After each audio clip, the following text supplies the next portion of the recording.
séminaire sur fouiller l'impudicité. Alléluia. Nous encourageons les gens à ne plus être sur la route, à prier dans l'autre temple, car nous voulons que vous soyez concentrés et que vous ne soyez pas distraits par les voitures qui passent, les motos et les gens qui passent. Et nous demandons même cela aux serviteurs de l'Église, aux ouvriers, car être ouvrier ne nous donne pas le droit d'être distrait dans le culte. Nous risquons de tomber dans le piège d'être des receveurs spirituels qui s'occupent des autres, mais qui ont cessé d'écouter la parole et de prendre part réellement au culte.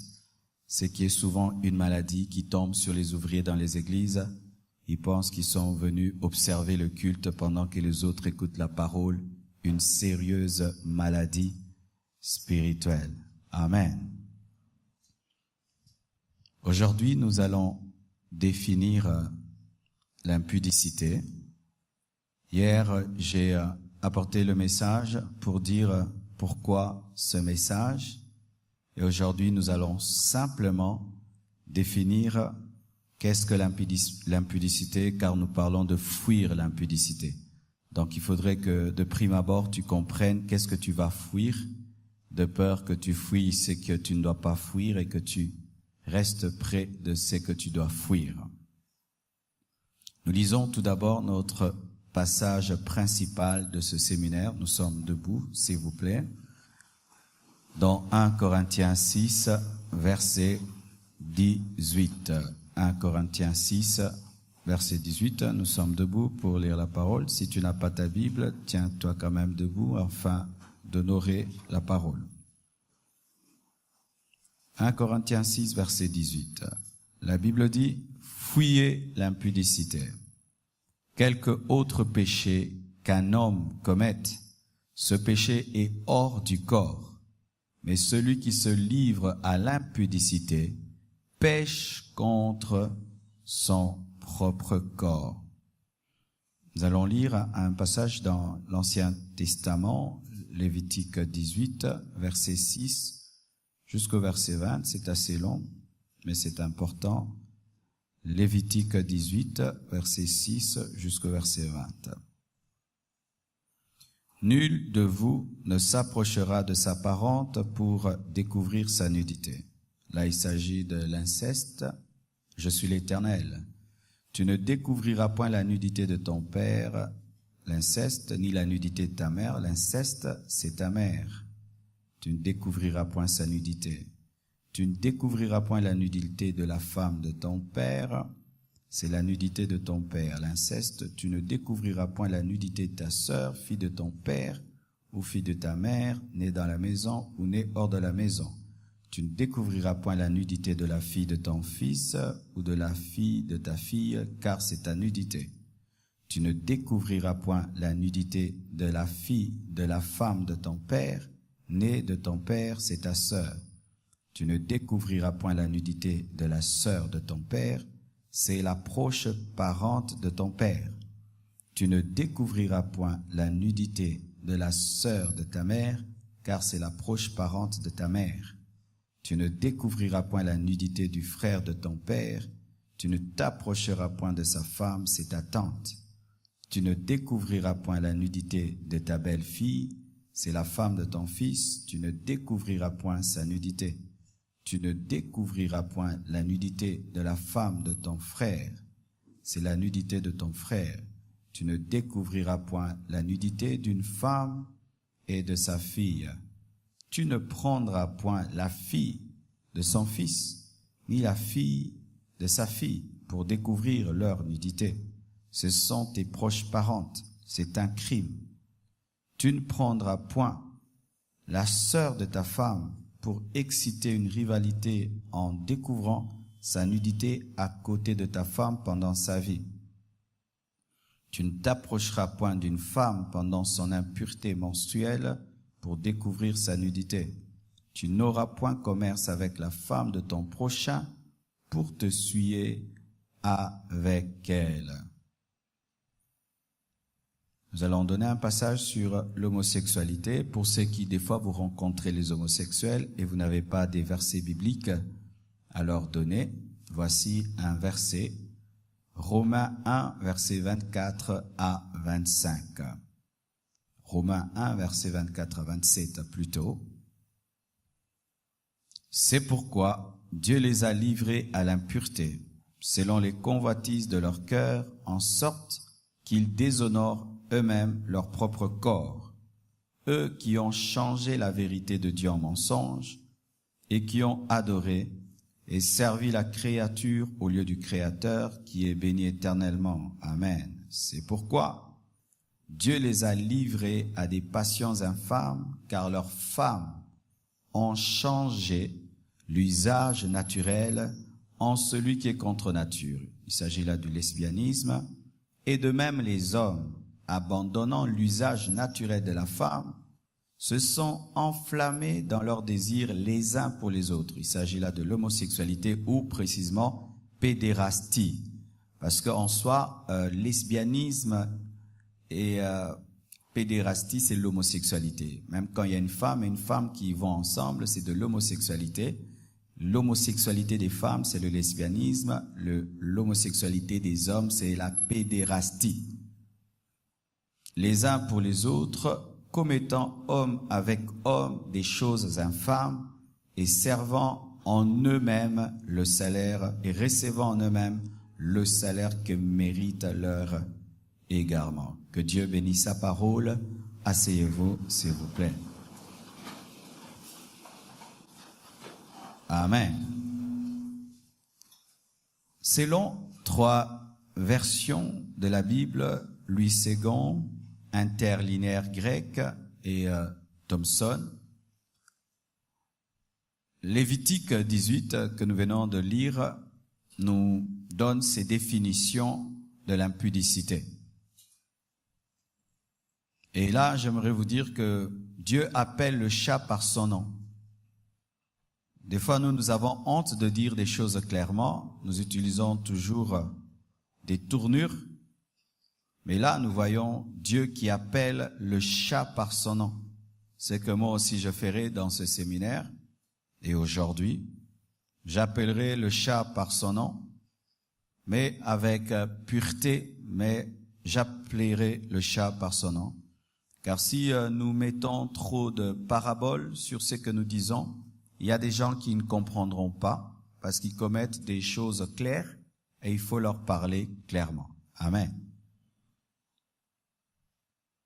Selon Lévitique 18, l'impudicité, c'est la débauche. C'est le nom qui est lié à cela. Selon Louis II, interlinéaire grec, et Thomson, ces 3 versions, c'est la débauche. Quand la Bible condamne la débauche, c'est l'impudicité.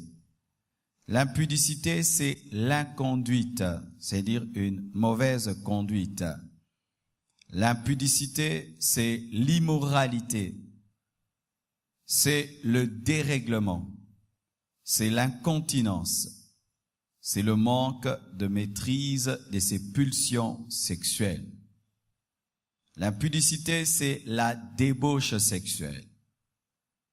L'impudicité, c'est l'inconduite sexuelle, c'est-à-dire une mauvaise conduite sexuelle, parce qu'il y a une bonne conduite sexuelle qui est l'abstinence avant le mariage, la fidélité dans le mariage.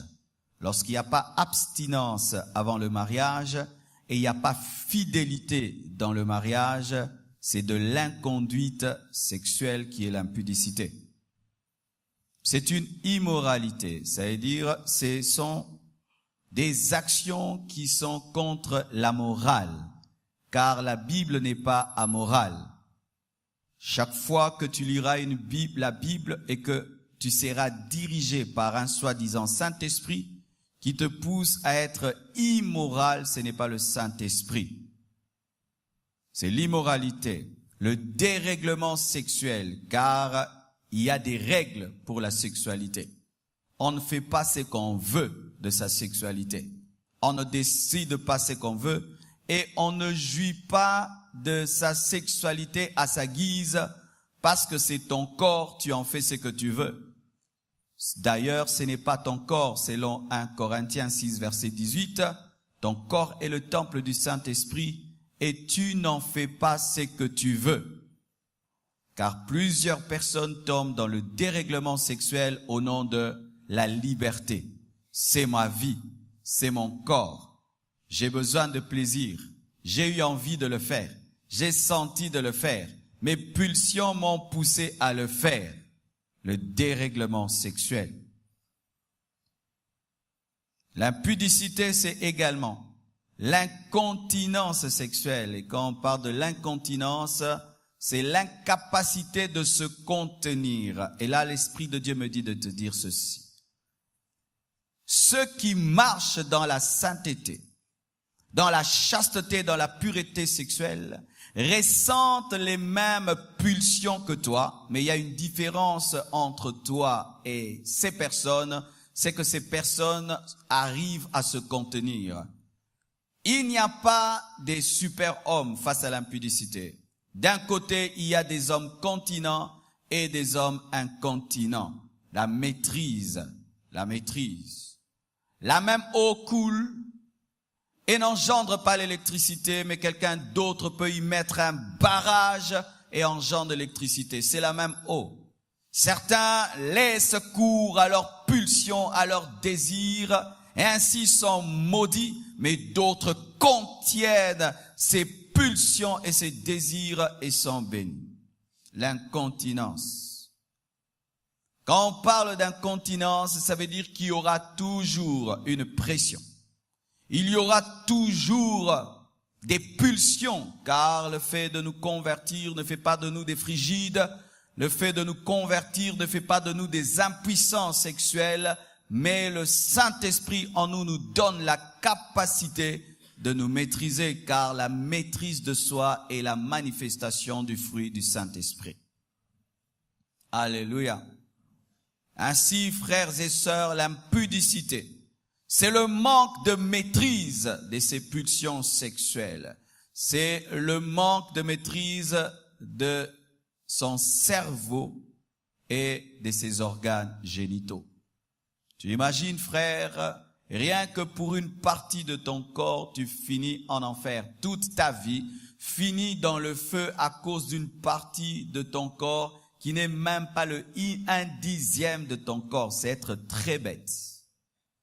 Que d'être dirigé dans tout ce que tu dis, tout ce que tu penses, tout ce que tu fais par une partie de ton corps qui t'amène à dilapider ton argent, à attraper des maladies, à attraper des virus, à attraper des grossesses, à avorter une partie de ton corps qui détruit ton ministère, qui détruit ta famille, qui détruit tes projets. C'est être vraiment un insensé. Un insensé.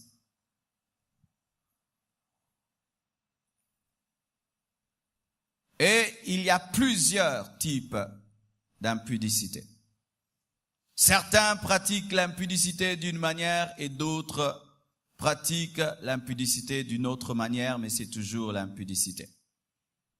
Dans Luc 18, plutôt Lévitique 18, on nous présente certains types d'impudicité, mais la liste n'est pas exhaustive.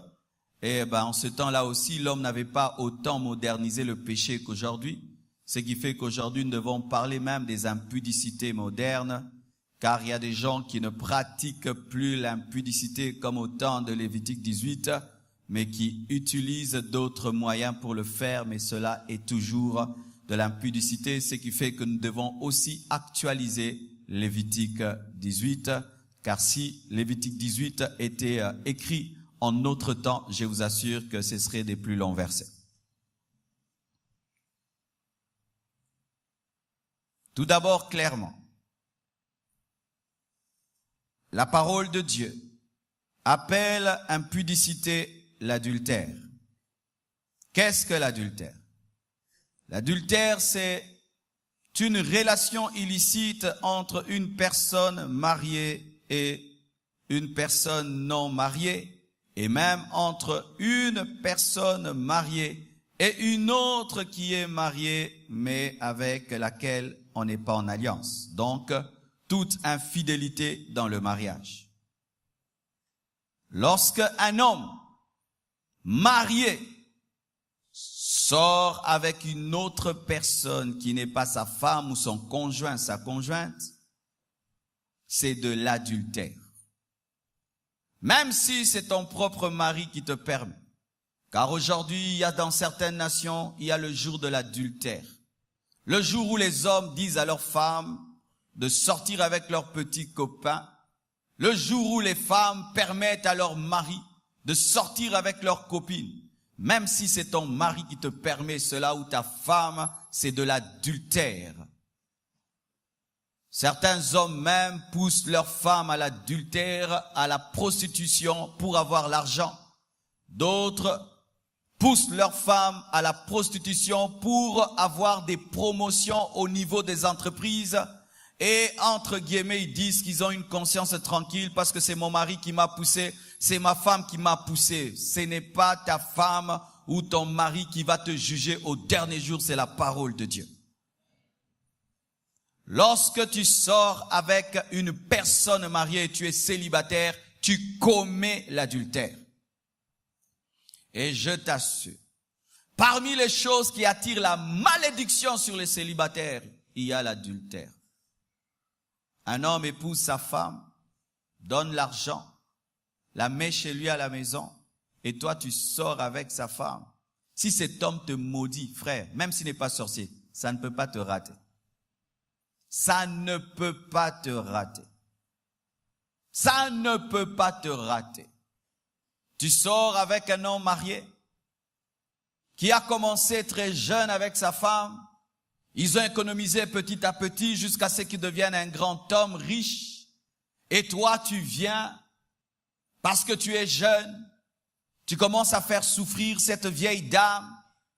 Son mari rentre tard. Son mari n'apporte plus l'argent.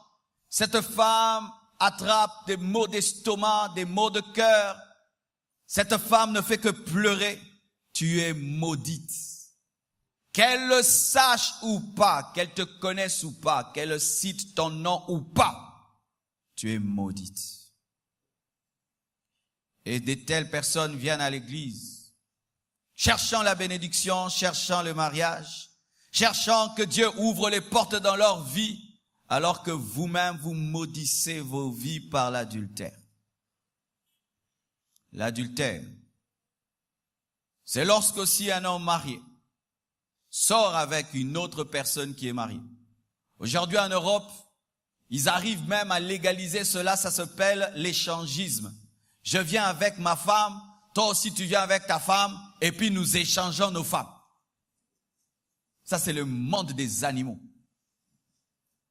Ils sont tellement amis, de sorte qu'ils peuvent même changer de conjoint. Il y a même des clubs pour ça. Vous voyez une belle maison, on n'a rien écrit. Des belles voitures qui entrent là-bas, les gens y entrent mari et femme et tu te dis c'est une fête alors que c'est un club d'échangistes et beaucoup de grandes autorités sont dans ces choses-là. Lorsque dans le mariage il n'y a plus de jalousie, ce n'est plus le mariage. Car même Dieu est jaloux. Dieu est jaloux de son épouse que nous sommes. Lorsqu'un homme n'est plus jaloux de sa femme, et il peut la céder à un autre homme, une femme n'est plus jalouse et peut céder à un autre homme, à une autre femme. Ça, c'est la maladie. C'est pourquoi j'aimerais parler à vous les mariés. Je ne sais pas quelle maladie des fois les mariés ont. Ils sont en train de s'asseoir et tout d'un coup ils commencent à parler de leurs expériences sexuelles entre les amis. Ou une femme commence à dire à une autre femme mariée ce que son mari lui fait. Ou un homme commence à dire à un autre homme ce que la femme lui fait. Qu'est-ce que tu crées dans le cœur de l'autre? Ce n'est pas parce qu'on est amis qu'on partage tout. Ce n'est pas parce qu'on est proche qu'on dit tout. Où on doit exposer son intimité entre amis et dire « mon mari me fait ça, ma femme fait ça » et puis un jour tu en prends. Que ton ami est tombé avec ta femme ou ton ami est tombé avec ton mari. De l'indiscrétion dans le mariage qui amène à l'adultère. À l'adultère. Je suis contre ces amitiés trop profondes entre des femmes mariées qui n'ont plus de secret les uns pour les autres et qui se racontent tout. Ça, c'est de l'impureté. C'est de l'impureté. Et des gens qui sont tellement indiscrets qu'ils osent même poser de telles questions à des personnes mariées. Quelqu'un qui se marie et tu vas lui poser des questions, c'était comment?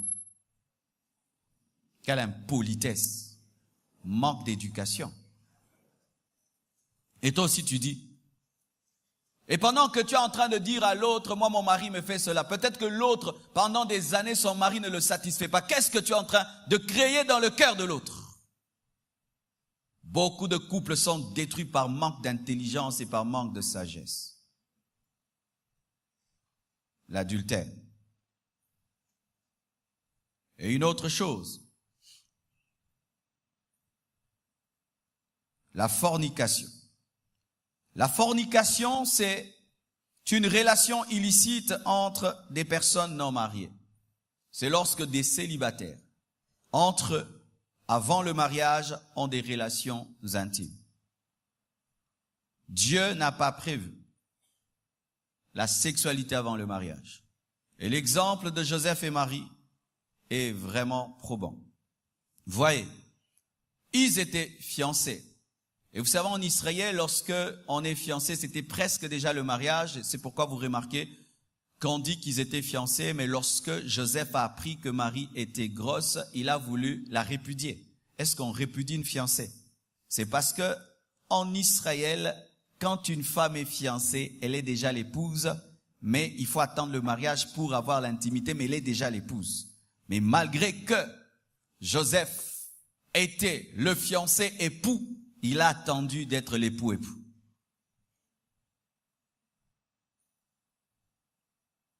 Peu de gens attendent le mariage, même dans l'église, pour avoir l'intimité. Peu de gens. On est chrétien en tout, mais quand il s'agit de l'intimité avant le mariage, on n'est pas chrétien. On est chrétien quand il faut prier. On est chrétien quand il faut jeûner. Mais on n'est pas chrétien pour attendre le mariage. Quand on aime beaucoup quelqu'un, on oublie la Bible. Surtout s'il a promis le mariage. Surtout s'il a dit je veux t'épouser. Et surtout s'il va t'épouser. Frères, sœurs, attendez le mariage. Attendez le mariage. Et d'ailleurs, la sexualité avant le mariage est remplie de culpabilité, de sorte que ça n'apporte que des remords et des culpabilités, des condamnations dans le cœur. Tu as un plaisir de quelques minutes et des remords des mois et des mois et des années et des années et des années et des années. L'ennemi te brandit un plaisir, mais il te brandit pas la mort qui est derrière.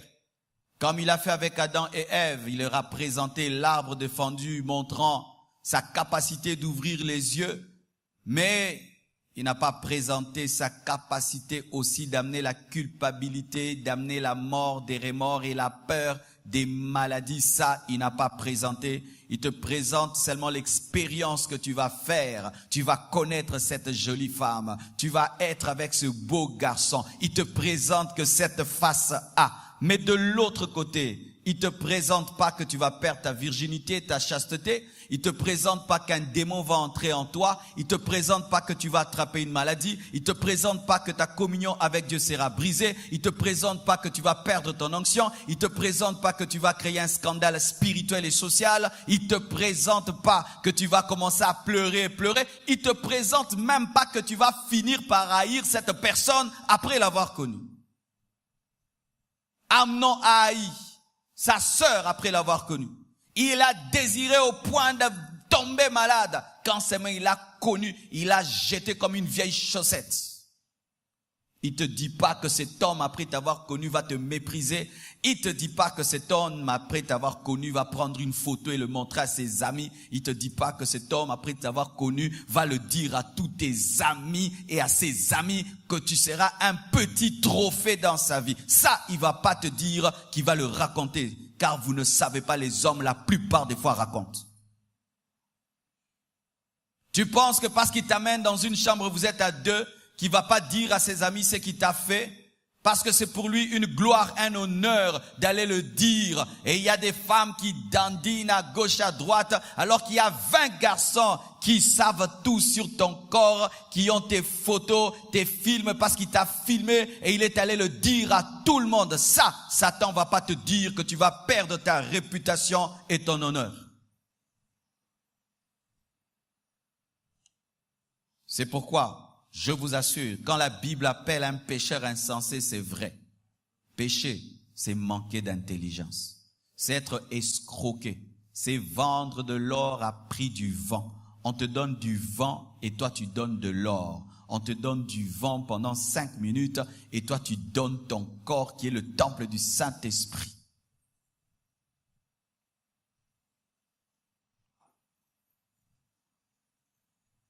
Alléluia. J'ai oublié de dire, pour ce qui est de l'adultère, la plupart des temps nous oublions le remariage. La Bible dit que celui qui répudie sa femme pour une autre raison que l'adultère s'expose à l'adultère. Si tu veux te marier, tu dois toujours poser la question à la personne, es-tu divorcé? Et si la personne te dit oui, tu dois lui dire pour quelle raison. Si ces raisons ne sont pas l'adultère, si ces raisons, c'est pas que l'autre a fui et s'est remarié, mais il s'est séparé seulement pour raison de caractère, je ne l'aimais pas, ce n'était pas l'homme de ma vie, la femme de ma vie. Quand tu épouses une telle personne, tu commets aussi l'adultère. Oui.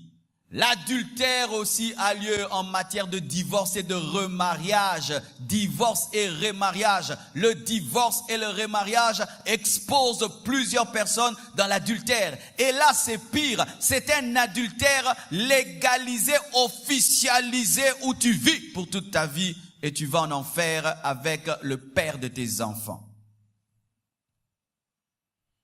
Si l'homme que tu as épousé a divorcé pour des caprices, si la femme que tu as épousée a divorcé pour des caprices, tu dois divorcer d'elle. Tu dois divorcer de lui parce que vous êtes dans l'adultère et ce mariage n'est pas reconnu.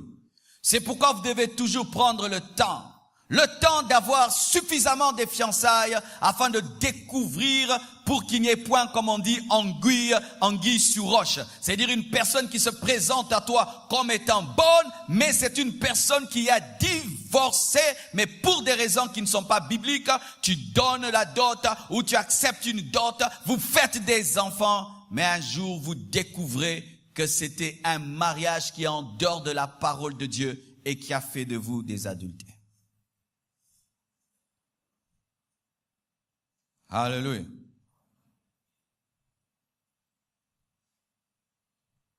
Dans l'Ancien Testament, l'impudicité s'arrêtait que aux actions. C'est pourquoi il est dit, tu ne prendras pas la femme de ton prochain. Tu ne commettras pas l'adultère plutôt. Tu ne commettras pas l'adultère. Tu ne feras pas. C'était les actions. Mais lorsque Jésus-Christ est venu, il a dit, dans Matthieu 5, versets 27 à 32, vous avez appris qu'il a été dit, tu ne commettras point l'adultère, mais moi, Jésus, qui suis plus que Moïse, je vous dis que quiconque regarde une femme pour la convoiter a déjà commis l'adultère avec elle dans son cœur. L'impudicité, c'est aussi le mauvais regard. C'est la convoitise, c'est la pensée. Il y a des gens qui physiquement ne font rien, mais ce sont des tombeaux pourris en matière de pensée, remplis d'adultère dans leur regard. Ils regardent les femmes comme s'ils veulent les dévorer. Ils regardent les hommes comme s'ils veulent les dévorer, mais ils ne font rien. Toujours un second regard, même s'il est en train de conduire. Il fait même des accidents pour ça. Oui. Combien de femmes doivent veiller sur leur mari pendant qu'ils conduisent? Et si la femme passe, il doit toujours la regarder. C'est plus fort que toi. Tu ne peux pas regarder une femme passer sans le second regard. Quelle pensée tu as? Et l'Esprit me dit de te parler. Toi qui n'as que des mauvaises pensées. Tu n'as que des mauvaises pensées. Du matin au soir, tu n'as que des pensées sexuelles. Tu es impur. Tu es sale. Tu ne penses qu'à ça. Tu es un obsédé. Pour toi, une femme n'est que sexualité. Pour toi, un homme, ce n'est que sexualité. C'est pas causer, faire des affaires, business, non. Toi, si tu veux une femme, tu penses qu'à la sexualité. Tu es malade. Tu convoites des gens dans ton cœur. Tu convoites les maris d'autrui. Tu convoites les femmes d'autrui. Tu peux convoiter même 20 personnes. Tu crées même des films où tu vas dormir, mais tu dors pas en pensant à des choses impures. Je me souviens quand j'étais païen, j'ai créé des films comme ça, où je suis l'acteur principal. Et il y a des gens qui font encore ça. Ton imagination t'amènera en enfer. Ton imagination. Ces fantasmes que tu nourris dans ta tête feront que tu rates l'enlèvement. Toi, tu ne fais rien. Non. Dans l'Ancien Testament, ce n'était que l'action. Dans le Nouveau Testament, il n'y a pas de différence entre la pensée et l'action. Car ce que tu penses pour Dieu, tu l'as fait. Moi, je ne fais rien, mais tu convoites, tu l'as fait devant Dieu. Moi, je n'ai pas touché, mais tu le penses, tu l'as fait. C'est pourquoi vous devez vous repentir de vos pensées impures. Comme vous devez vous repentir de vos actions. Il n'y a pas d'un côté le Dieu qui juge nos pensées et un autre qui juge nos actions. C'est pareil. Et d'ailleurs, tous les impudiques en action ont commencé par l'être en pensée. Tous les impudiques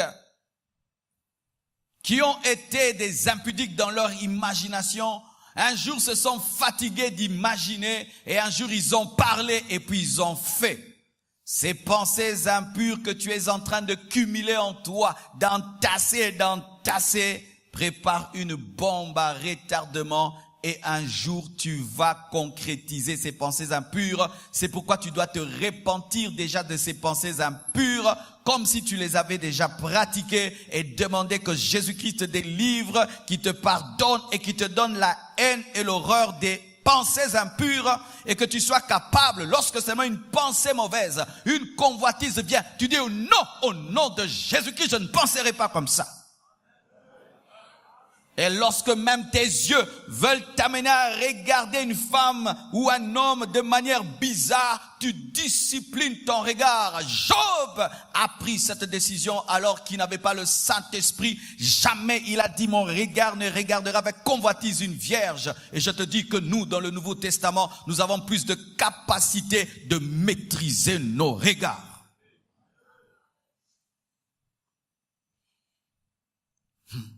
Car fais attention, lorsque tu as un regard rempli d'impudicité, des fois tu n'auras pas la capacité de regarder les gens. Les impudiques, certains ils regardent mal, mais d'autres ils regardent toujours par terre parce qu'ils sont remplis d'impudicité. Il a peur de te regarder dans les yeux, de peur que tu voies et qu'il te désire.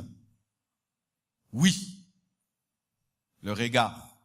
Le regard est la fenêtre de l'âme, et lorsque quelqu'un est rempli d'impudicité, ses yeux sont remplis d'impudicité. C'est pourquoi même si tu as la sensibilité spirituelle, tu peux savoir qu'une personne veut te faire tomber rien que par son regard. Tu sens que le regard a changé. Donc il y a une décision dans son âme. Il faut fuir.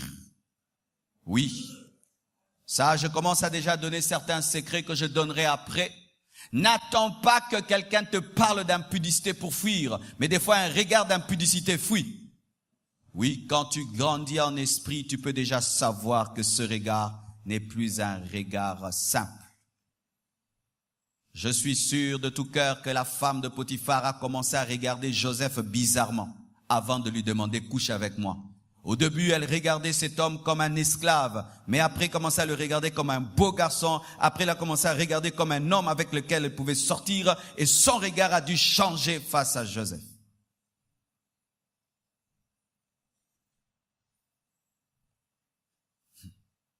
C'est pourquoi des fois, les hommes ne comprennent pas les femmes. Ta femme te voit avec telle femme, elle est fâchée. Oh, tu es jalouse, non? Elle détecte les regards. Parce que les femmes ont des antennes plus que les hommes. J'aime pas, cette femme te regarde mal. Mais comment elle me regarde comment? Oui, elle a vu. Parce que les femmes connaissent ces choses. Elles savent. Elles savent que tel regard veut dire ceci, tel ton de la voix veut dire ceci. Ah oui. Vous imaginez souvent qu'est-ce qui se passe lorsque tu parles à une personne pour laquelle tu n'as aucune émotion. C'est bonjour, bonjour, ça va, ça va. Mais quand il y a des émotions, ça s'allonge. Bonjour, ça va, t'as bien dormi. Alors ta femme peut entendre ça. Tu es trop gentil. Mais non, c'est la gentillesse, l'amour en Jésus. Non. Pourquoi tu ne l'es pas avec tout le monde?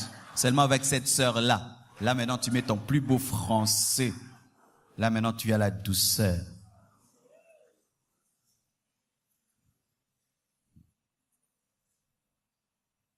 Maman, continue à faire ça. C'est votre rôle. Amen.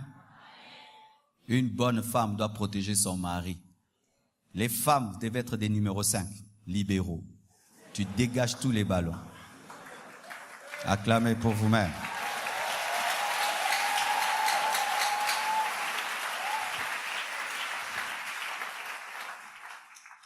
Alléluia.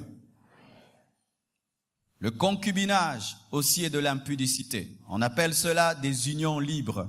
C'est-à-dire que deux personnes qui ne sont pas mariées mais qui vivent comme des mariés.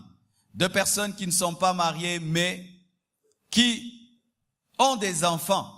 Et les gens sont tellement habitués à les voir vivre ensemble, dormir ensemble, vivre ensemble, s'appeler mon mari, ma femme, qu'on finit par oublier qu'ils ne sont pas mariés. C'est comme la femme samaritaine. Jésus-Christ lui a dit, amène ton mari. Elle a dit, j'ai pas de mari. Elle dit, oui, c'est vrai. Tu as eu 5 maris, mais le mari que tu as n'est pas ton mari. Mais elle vivait avec cet homme comme étant son mari. Quand vous vivez ensemble sans le mariage, même si vous avez des enfants, c'est l'impudicité. Même si c'est reconnu par la famille, c'est l'impudicité. Même si c'est reconnu par vos amis, c'est l'impudicité. Même si vos enfants vous appellent papa et maman, vous êtes des impudiques papa et maman. Alléluia. Amen. Sortez de Yakatofan. Alléluia. Amen. Sortez de cela. Sortez de cela. En soi, ce n'est pas Yakatofanda. Yakato Keneli Felo.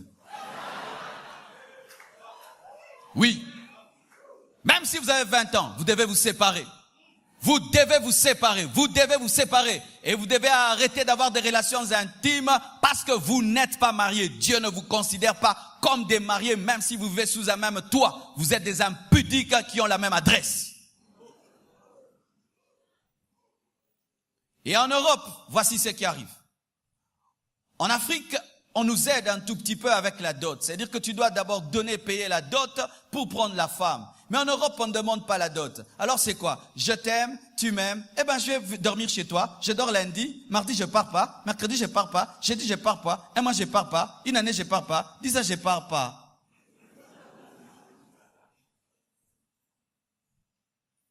Et la plupart d'hommes habitent chez les femmes parce que les femmes facilement ont plus de documents, facilement les documents et les papiers. Et il y a beaucoup d'hommes qui vivent chez des femmes mais sans le mariage. Et vous savez maintenant, lorsque tu vis chez une femme et que c'est par elle que tu as un toit, tu risques maintenant d'habiter, de vivre avec elle, non pas parce que tu l'aimes, mais parce que avec elle au moins tu as une maison. Et les gens se trouvent piégés socialement dans l'impudicité. C'est pourquoi un homme doit préférer être pauvre qu'aller en enfer. Préfère être un SDF. Alléluia. Tu quittes cette maison et tu fuis l'impudicité. Si tes parents vivent ensemble sans le mariage, va leur prêcher. Dis à tes parents de se marier. Qu'on vienne légaliser leur mariage. Et vous tous qui vivez ensemble sans le mariage, venez qu'on puisse légaliser vos mariages. Et d'ailleurs, ça coûte combien? Chers hommes, vous êtes des voix méchants. Les femmes ne vous demandent pas beaucoup. Donnent seulement la dot. Des hommes qui peuvent dépenser 5 000 $, on lui demande une dot de 1000 ou de 500 $, il n'a pas. Tu as l'argent pour des choses de 5 000, mais pour te mettre en ordre avec la société, Dieu, tu n'as pas le temps, tu n'as pas l'argent. C'est pourquoi, chères sœurs, refusez ces choses, surtout en Afrique, où l'homme te dit non, viens d'abord, je paierai la dot après. Lorsqu'un homme t'a connu et reconnu, il n'est plus encouragé de te doter. L'homme respecte ce qu'il n'a pas. Mais tu es déjà là. Et puis tu deviens Michelin dans la maison. Il aura l'énergie d'aller t'épouser encore. Donne-moi la main, je prie. Voici ce qu'il faut faire. Si vous vivez ensemble et toi tu es touché par la parole de Dieu et tu trouves que là tu vas en enfer, il faut rentrer chez vous. Même si vous avez des enfants, tu rentres chez vous. Tu vas voir comment il va chercher à t'épouser. Mais si tu revendiques dans la maison, il va t'embrouiller. Alléluia. Tu rentres chez vous à la maison, même si tu as 40 ans, tu rentres chez vous. Qui viennent te prendre chez vous. Ou bien tu vas chez tes amis. Mais tu es là, il te connaît et il te connaît encore et puis il va te doter. Bien aimé, n'est-ce pas que si on te donne une voiture, tu roules avec 2 ans et puis on te dit de la payer, on encourage. Amortisseur et c'est baby.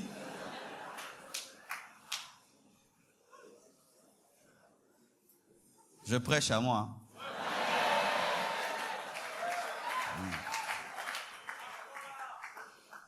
Alléluia. La polygamie. La polygamie, c'est aussi de l'impudicité.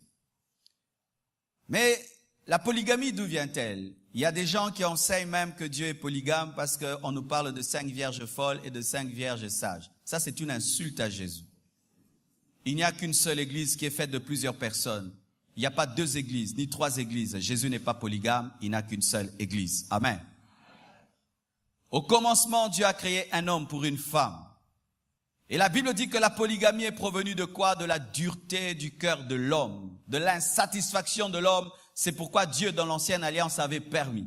Permis n'est pas vouloir dans sa volonté parfaite. À cause de la dureté du cœur de l'homme, Dieu a laissé les hommes avoir des femmes pourvu qu'ils les épousent. Mais lorsque Jésus-Christ est venu, il a ramené les chronos à 0. Au départ, un seul homme, une seule femme. Amen. Lorsque tu épouses une femme et tu vas épouser encore une autre, même si tu l'as dotée, tu as commis l'impudicité. Même si tu l'as dotée. Car maintenant, il y a des sœurs qui acceptent même d'être des deuxièmes femmes mariées, dotées. On l'a vraiment dotée comme deuxième femme. Avec la vision que la première femme va mourir et elle va arracher. Bien aimé, nous ne arrachons pas les bénédictions. Et c'est dangereux d'arracher un homme. Et si tu l'arraches seulement avec la main, tu l'arraches tellement que la main est partie, il ne va plus te donner. Tu arraches et la tête reste, il ne va plus réfléchir. Tu n'as pas besoin de prendre le mari d'autrui ou pour être une deuxième femme pour que Dieu te bénisse. Patiente et Dieu te donnera ton mari. Patiente. Sortez de ces mariages de deuxième femme et n'ajoutez pas une autre femme. C'est pourquoi, frères, sœurs, avant de te marier, prends le temps de connaître la volonté parfaite de Dieu. Une fois que tu te maries, on ne cherche plus la volonté parfaite de Dieu. Tu es déjà marié, clôturé, point final, parking, pause.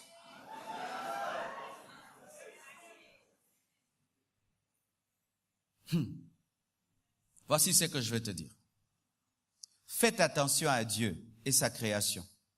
Si tu suis la création de Dieu, c'est comme du miel. Tu vas jamais t'en rassasier. Dieu est tellement un grand créateur que si tu veux goûter à toutes ces créations, tu vas mourir. Je vais m'expliquer. Tu vois le ciel extraordinaire. Quand tu regardes le ciel, tu dis waouh. Mais quand tu regardes la lune, oh. Tu regardes le soleil, il y a les étoiles, la terre, l'océan, le lion, l'hippopotame, tout. Hein? Tu te dis, mais comment il y a que des belles choses partout? Tu regardes les fleurs et tout grave. Par aussi. Tu regardes une femme blanche, ah là là là là. Tu regardes une femme noire, Tu regardes métisse, ya. Tu regardes une peau noire, ya. Une peau rouge, une peau ceci, ya. Fais attention, bien-aimé, il faut te contenter. Si tu veux vaincre l'impudicité, tu dois entrer à l'université de la contentologie. Contentologie. Tu vas regarder celle-ci, elle a des beaux yeux. Tu regardes l'autre, un beau nez. Tu regardes l'autre, une belle bouche. Tu regardes l'autre, ndeko. Bien. Donne-moi la main. Donne-moi la main. Il y a d'autres, donc elle n'a rien. Mais si elle parle comme ça, yoka voix. Ndeko, faites attention à la créature de Dieu. Faites attention. Salomon a épousé combien de femmes? Attendez qui? Vous savez pourquoi ils n'étaient pas rassasiés? C'était toujours des nouveaux modèles. C'est comme des nouveaux iPhones. Est-ce que Tonton Dara?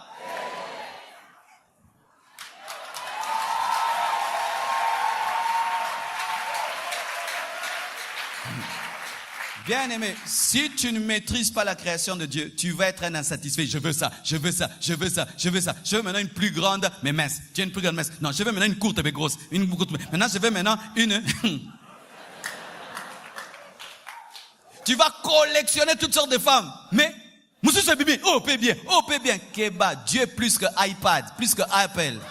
Chaque fois qu'il crée des nouveaux beaux yeux, des nouvelles belles ceci, de belles ceci, de nouveaux ceci, de nouveaux cela. Imaginez qu'il y a des milliards d'hommes, mais aucun homme ne ressemble à un autre.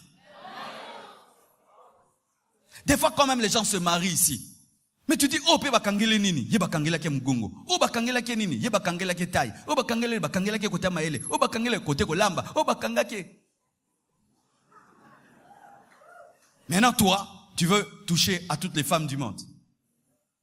Tu veux toucher à tous les hommes du monde. Tu es fou.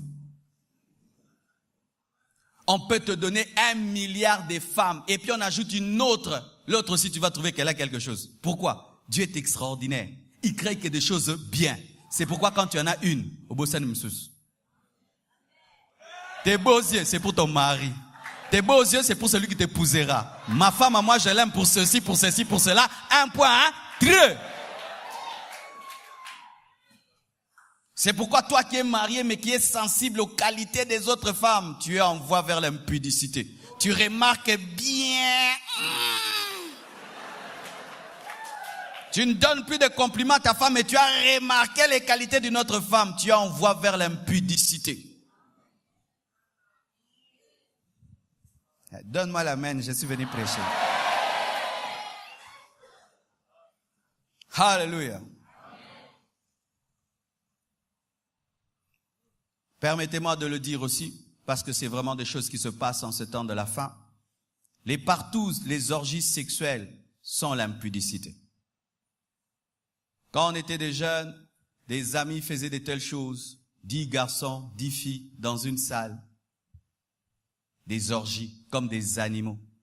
Et il y a des gens qui jusque-là le font. J'entends même que certaines stars le font.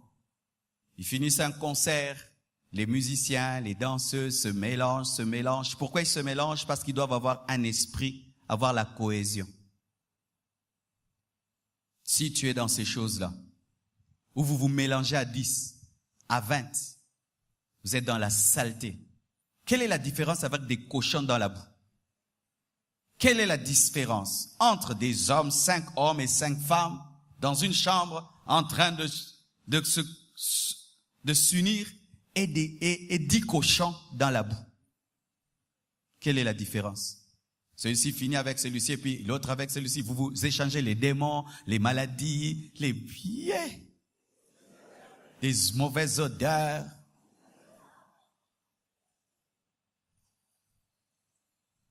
Et puis vous sortez de là. Vous avez danger. C'est comme un cochon qui vient d'une boue trop sale. Il sort là. Des orgies. Et vous savez le diable, qu'est-ce qu'il fait? Il donne des beaux noms au péché. Les gens appellent ça partouze. On y a mis bien, partouze. Il donne des beaux noms au péché.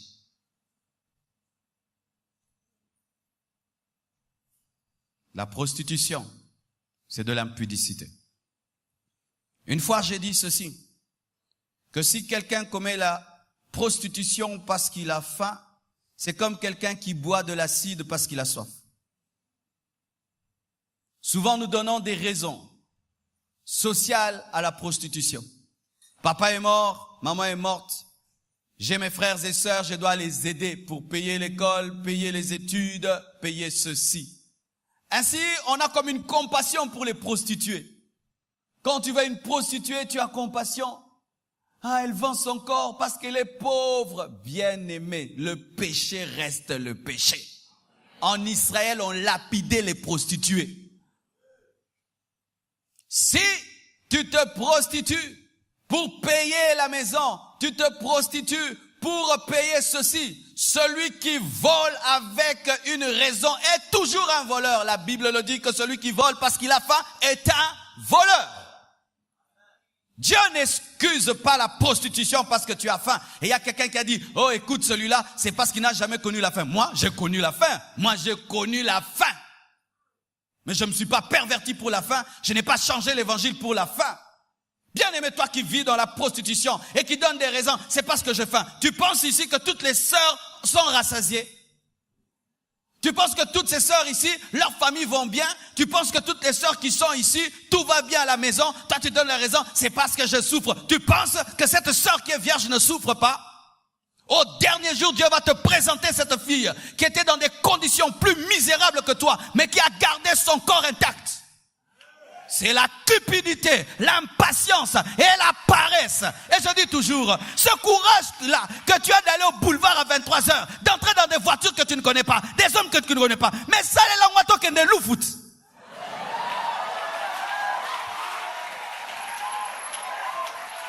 Mais quel courage! À 23h, sous la pluie, tu es seul, il y a des brigands, il y a des militaires, toutes sortes de personnes. Tu entres dans une voiture de quelqu'un que tu ne connais pas, dans une maison que tu ne connais pas.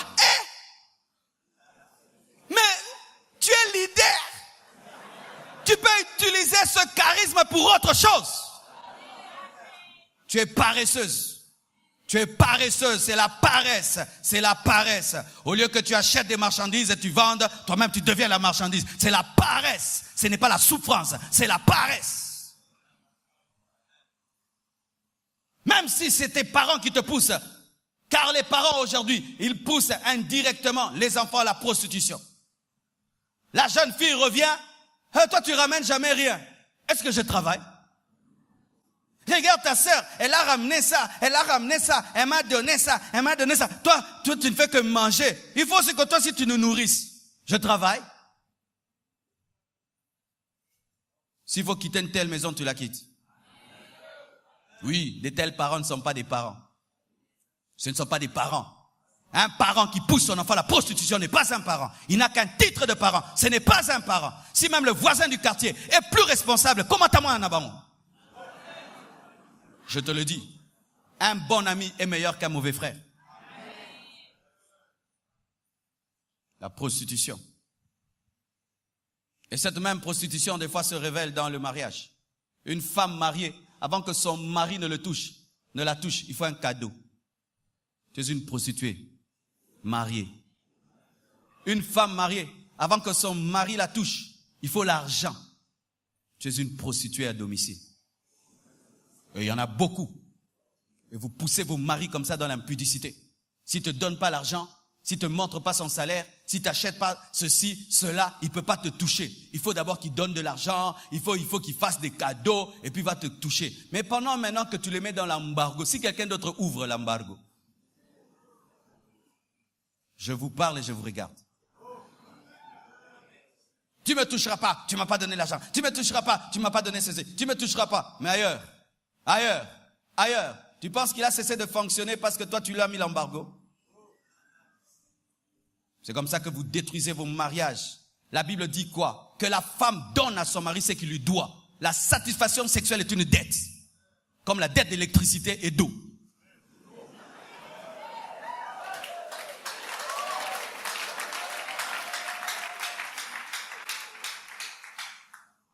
Refuse de payer l'électricité. Qu'est-ce qu'il va avoir? On va venir te couper l'eau. Et c'est ainsi que des foyers sont détruits. Des femmes qui font 3 mois ne se donnent pas leur mari.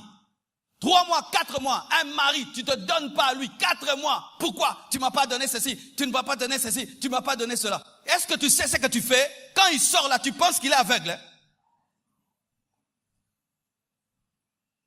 Et après l'embargo, quand il revient à toi, il te ramène le sida. Il te ramène le sida. C'est pourquoi, mes frères et sœurs, si vous n'avez pas grandi, n'entrez pas dans le mariage. Si vous n'avez pas grandi, n'entrez pas dans le mariage. Parce que dans le mariage, ce sont les choses qu'on vit. Ces choses que vous entendez là. Oui, on ne prie pas seulement.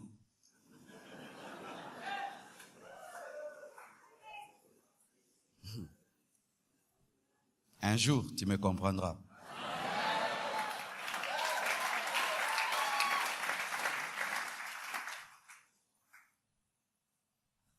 Voici encore ce que l'impudicité. L'impudicité, c'est les attouchements illicites avant le mariage ou en dehors du mariage. Ce que les gens appellent caresse. Caresse est un beau nom. Attouchement illicite. Dites ça. Dites ça plus fort. Parce que caresse, ça fait bien. Attouchement illicite. Des frères gynécologues. Et puis ils aiment imposer les mains aux gens. Ils aiment saluer les gens. Si tes doigts pouvaient parler. Oui. Toi, tu n'arrives jamais jusqu'à l'acte. Tu te limites à la gynécologie. Sans diplôme ni licence. Je vous regarde. Les impudiques. Manuels. Il m'a rien fait, il m'a seulement touché. C'est l'impudicité. Ma soeur, c'est l'impudicité. On n'a rien fait, il m'a seulement touché. Est-ce que c'est ton mari pour te toucher?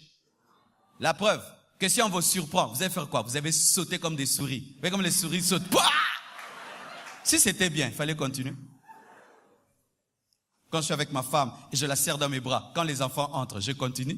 Et bien, papa, maman, ils sont contents. Mais si c'était ma femme, ouah!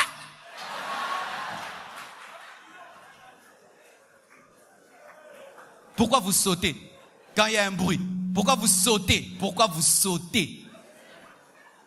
Si c'est rien, si c'est rien, si c'est rien, pourquoi vous êtes en surveillance permanente? Si c'est rien, pourquoi vous êtes en surveillance? Parce que vos consciences vous reprochent. Mais vous dites, on n'a rien fait. Bien-aimés frères et sœurs, qui allume un feu s'il n'a pas l'intention de préparer le foufou? C'est la perte d'énergie et d'électricité. Ça, c'est pour les mariés. Ce n'est pas pour vous. Mais quand tu es marié aussi, tu touches une autre femme ou un autre homme. C'est de l'impudicité.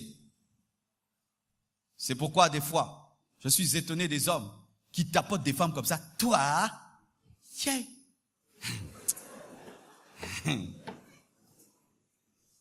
Ma sœur, gifle-le. Donne-lui un revers. Gifle-le. Tu le gifles. Qui aime bien toucher frère, ma sœur. Non, yo qui loukou.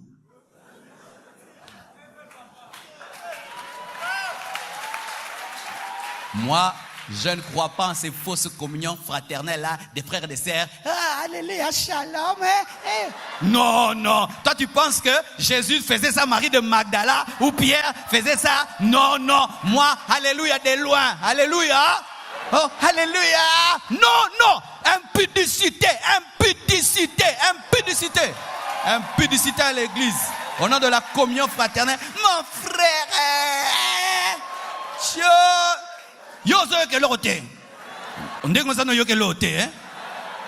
Depuis yo yamba sur le kola mo konzipe mo bigi c'est comme ali bende.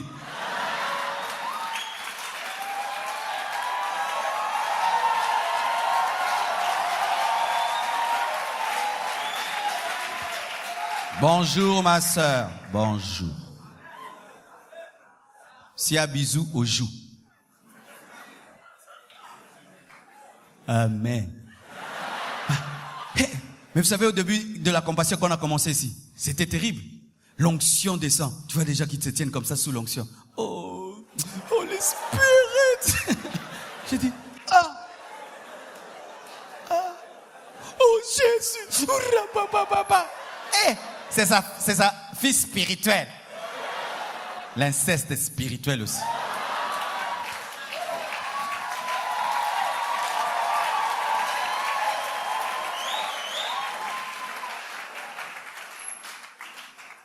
Seul un homme marié a le droit de caresser sa femme. Seule une femme mariée a le droit de caresser son mari. Quand vous n'êtes pas marié, vous ne pouvez pas le faire. C'est de l'impudicité. On appelle ça, dans la Bible, les choses semblables. C'est-à-dire des choses qui ne sont pas clairement dites, mais qui ressemblent à ce qui est interdit. Cela se trouve dans... Parce qu'il y a des gens, tant que tu ne donnes pas le verset, jamais. Galates 5, versets 19 à 21. La Bible dit, les œuvres de la chair sont manifestes. Ce sont l'impudicité, l'impureté, la dissolution, l'idolâtrie, la magie, les inimitiés, les querelles, les jalousies, les animosités, les disputes, les divisions, les sectes, l'envie, l'ivrognerie, les excès de table et les choses semblables. Et les choses, c'est-à-dire les choses qui ressemblent à l'envie, qui ressemblent à la dissolution, à l'impureté, à l'impudicité et les choses semblables. Je vous dis d'avance, comme je l'ai déjà dit, que ceux qui commettent de telles choses n'hériteront point le royaume de Dieu. Jésus revient, te trouve en train de caresser une femme qui n'est pas ta femme, tu vas rater l'enlèvement. Tu es en train d'accepter qu'un homme qui t'a pas marié puisse te caresser, tu ne vas pas être enlevé. Quand vous n'êtes pas marié, touchez-vous les mains. Si vous êtes fiancé, vous vous touchez les mains. Bisous. C'est tout. Les baisers impurs. Dites baisers impurs. Écoutez le beau nom que vous donnez, ça flirte. Te flirter. Et ça flaire. Un flirter. C'est pourquoi le jour du mariage, tu leur dis, faites bisous. Bon, ça l'a bien. Au moins que non, ça l'a trop. Comme tu as ça l'a trop, ça l'a pas niveau, bon, t'es quand même. Tu te qui pose ça, tu kima, tu dinda. Bon, qu'à taper. Donc, ça l'a déjà d'entraînement.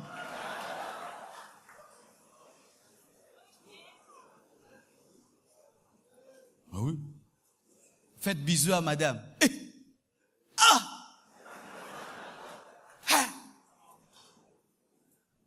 Oh, sentez que non? Bando ça la rango mingi.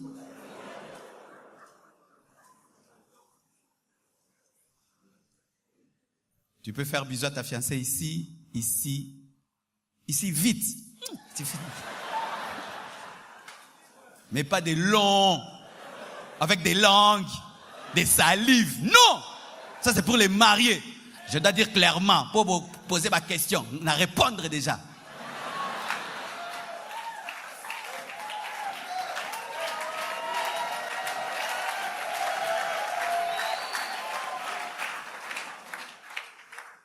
Si ta langue est une occasion de chute pour toi, coupe-la.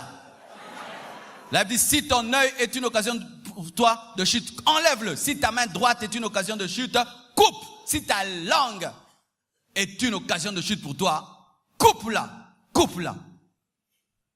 Et ce qui est drôle, vous le faites dans les fiançailles et quand vous vous mariez, vous ne le faites plus. Le koso. Le koso. Vous voyez quand quelqu'un est gourmand, il veut manger avant le temps de manger. Il grignote. Attends, tu mangeras. Il grignote. Mais maintenant, quand tu donnes la nourriture, j'ai pas faim. Quand vous êtes des célibataires, arrêtez ces choses, arrêtez ces choses. Oh, vous le faites en secret tout le temps. Une fois que vous mariez. Chérie, bisous. Ah, t'es nalembi. Tu vois seulement que ce n'est que de la convoitise.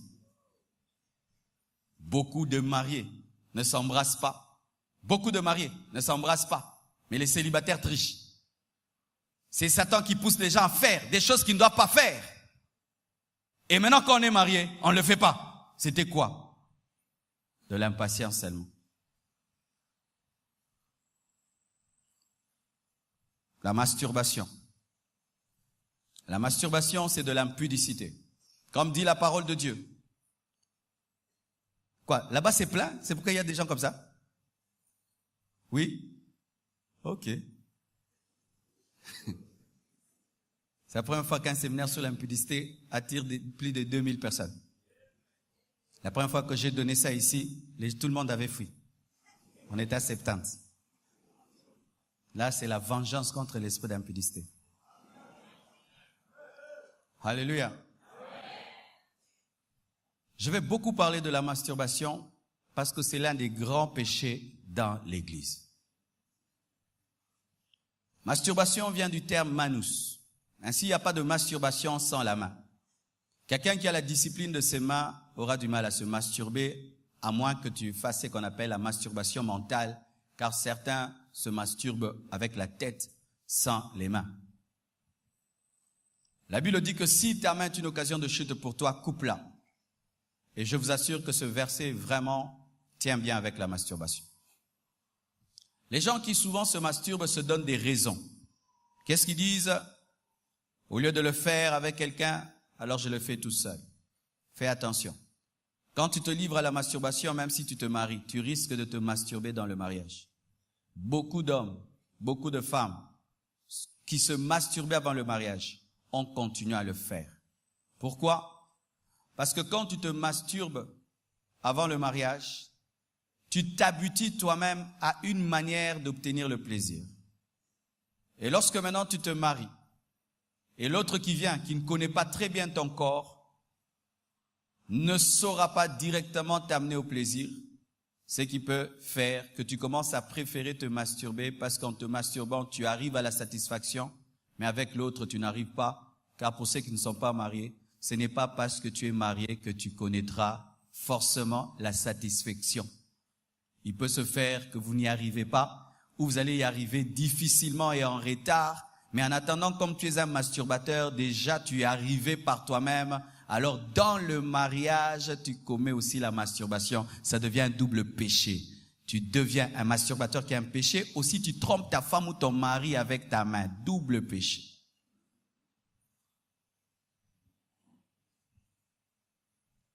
Quand vous vous livrez à la masturbation, vous êtes en train de gâcher vos couples.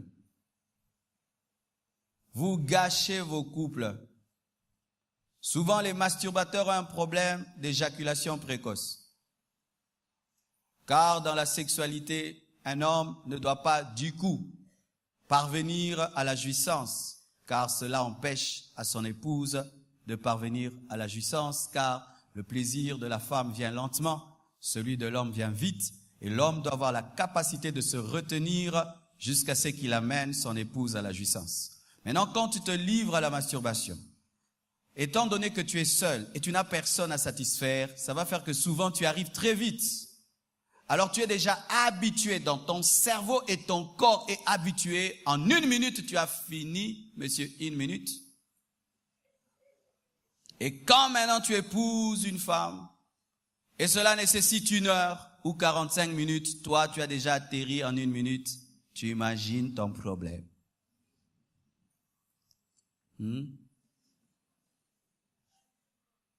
Frère, on te donne un cadeau, on te dit ne l'ouvre pas. Et toi tu l'ouvres et tu abîmes l'emballage, tu l'abîmes et quand il faut l'offrir, il est déjà abîmé. Qu'est-ce que tu vas offrir? Quand vous vous masturbez, vous abîmez le cadeau que vous allez donner. Vous déréglez ce cadeau-là. Il fonctionne maintenant pour vous et aura du mal à fonctionner pour votre mari ou pour votre femme. Et ça crée des problèmes d'insatisfaction. Ou même pour la femme, ça crée un problème aussi de frigidité ou, si pas de frigidité, d'incapacité d'être satisfait par ton mari. Il peut tout faire, tu n'arrives pas. Il faudrait que tu te le fasses toi-même. Et imagine un tel couple. Faites attention à ces intellectuels qui nous disent qu'il faut le faire. Il paraît que c'est bien pour le cerveau, pour dégager le surplein.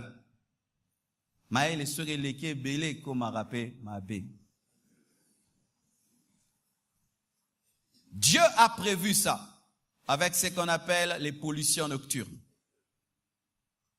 Les pollutions nocturnes, biologiquement, c'est Dieu qui a permis que tout surplein soit évacué. Et quand je parle de pollution nocturne, je parle des rares pollutions nocturnes, car si tu as des pollutions nocturnes lundi, mardi, mercredi, jeudi, vendredi, samedi, dimanche, tu as une femme de nuit ou un mari de nuit. Mais je parle des pollutions nocturnes qui interviennent très rarement lorsque le corps lui-même naturellement se libère du plein. Alors si le corps peut le faire, ce n'est pas à toi-même de le faire, car comment tu vas dire que tu libères le surplein en le faisant 4 fois par jour, chaque jour? Ça c'est toujours les pleins.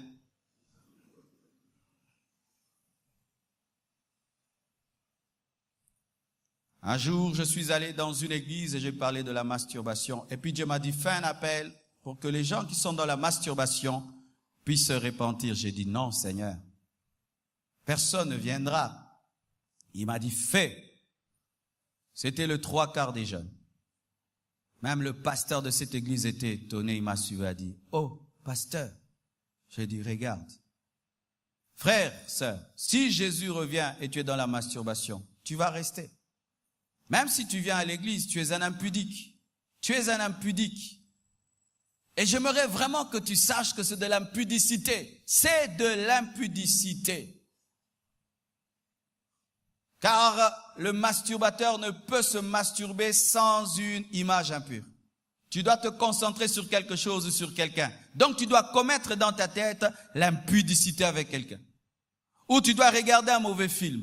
Ou une mauvaise image. Donc tu dois te livrer à la pornographie pour commettre la masturbation.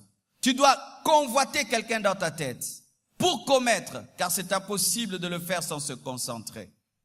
Et comment quelqu'un qui se concentre sur des si mauvaises choses pourra avoir des paroles pures et des actions pures, car c'est de l'abondance du cœur que la bouche parle et nos actions ne sont que les résultantes de nos pensées et de notre imagination. Les masturbateurs se trouvent toujours petits parce qu'ils savent qu'ils font des petites choses et des choses sales.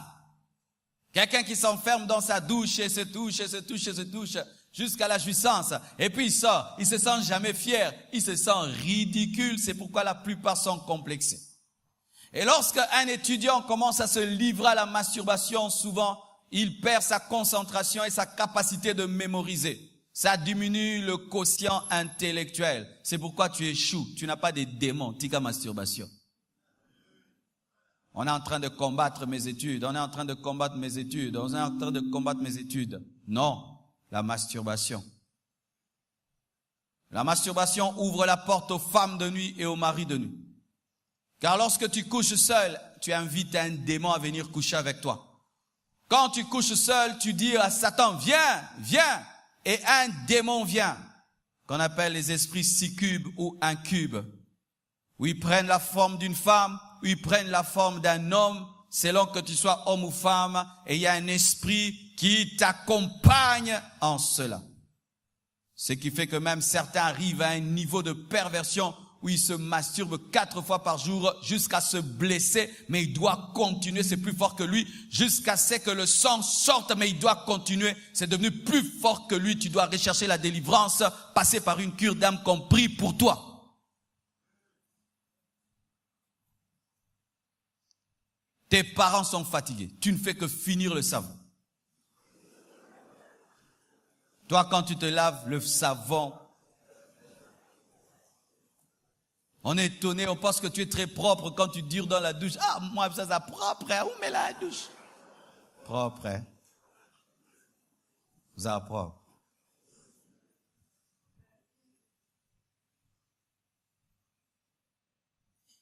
Répentez-vous. Arrêtez seul. L'Esprit me dit de dire ceci. Les masturbateurs sont comme des drogués. Ils sont comme les gens, les fumeurs de tabac. Leurs corps sont tellement habitués à cela, de sorte que ils deviennent dépendants. Il a un souci, il se masturbe. Il se sent seul, il se masturbe. Comme les gens qui fument.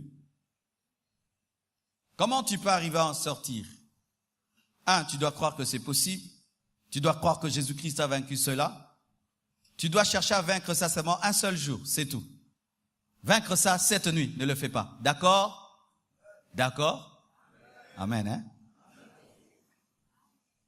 Demain aussi tu dis je ne le fais pas. Demain aussi tu dis je ne le fais pas. Et puis tu vas te retrouver, tu as fait 1 mois, tu as fait 2 mois, 1 année, 2 ans, 3 ans. Et puis tu te dis, mais j'étais dans quelle bêtise? Comment je faisais ça? Alléluia! Aujourd'hui seulement tu dis, je ne le ferai pas. Et je te dis, tu peux le faire. Amen, hein? Tu peux le faire. Mais tu ne peux pas arriver à le faire si tu traînailles devant ta télévision cette nuit regardant des choses bizarres. C'est pourquoi je parle aussi de la pornographie. Bien-aimés frères, sœurs, je l'ai dit hier, le diable aux États-Unis a investi plus de 6 milliards de dollars par an pour la pornographie. Des écrits érotiques, des photos érotiques, des films érotiques, des dessins animés. Ah non, nos enfants. Même des dessins animés érotiques. Un film peut être un film, on parle de soucoupes volantes. Je vais dans la science-fiction.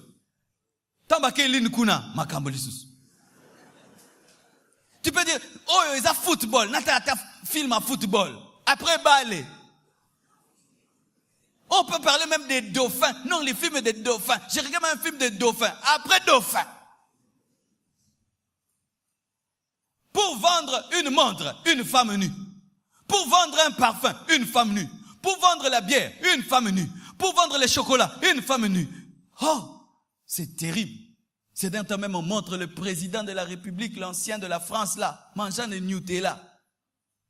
Et toujours, tout devient obscène. De sorte même que même quand on dit les films de famille là, c'est même pas de famille. Et je t'assure, tu ne peux savoir à quel point la pornographie peut te détruire.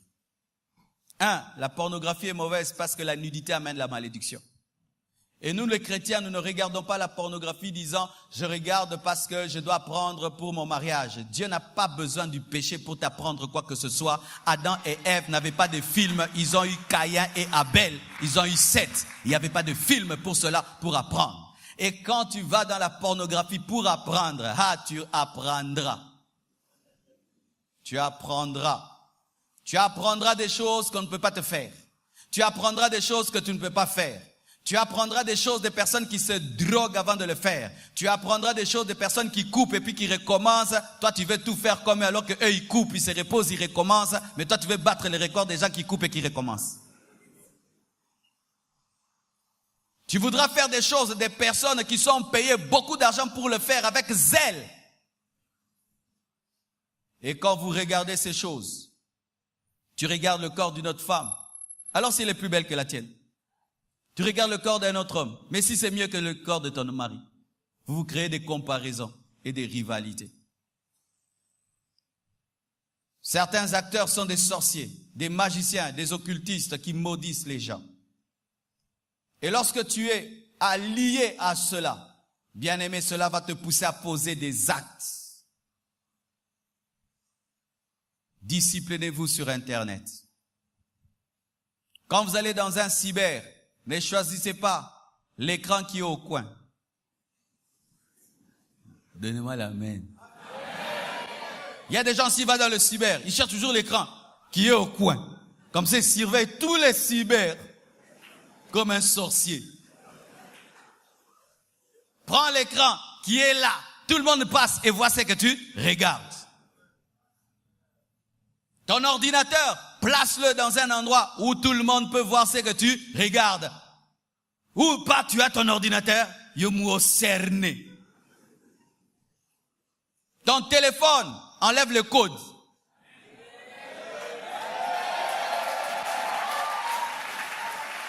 Si tu es marié, dis à ta femme le code, ou si tu as mis un code, ou si tu n'en as pas. Mais que ta femme puisse entrer dans ton ordinateur quand elle veut, dans ton téléphone quand elle veut.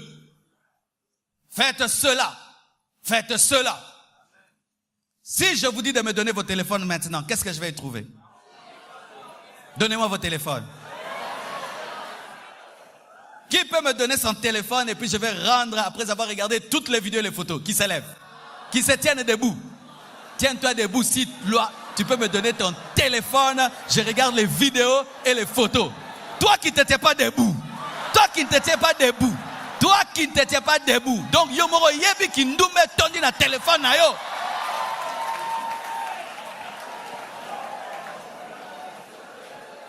Les gens se promènent avec des portes d'entrée des démons. Tu as ça dans ta maison. Tu vis avec des portes d'entrée des démons, des gens nus dans le téléphone. Un jour, un enfant prie pour son père. Et son père encore, oh Seigneur, je prie que tu chasses toutes les femmes nues qui sont dans le téléphone de papa. Au nom de Jésus.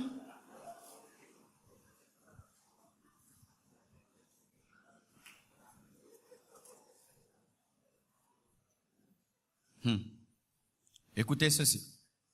Lorsque tu es marié, tu regardes des films pornographiques et tu vas vers ta femme, tu ne vas pas avec elle, tu vas avec la femme que tu as vue. C'est pourquoi certains hommes, ils viennent vers leur femme avec beaucoup d'énergie. La femme pense qu'aujourd'hui on m'aime beaucoup. C'est pas toi. C'est quelqu'un d'autre qu'on a aimé. Mais à États-Unis.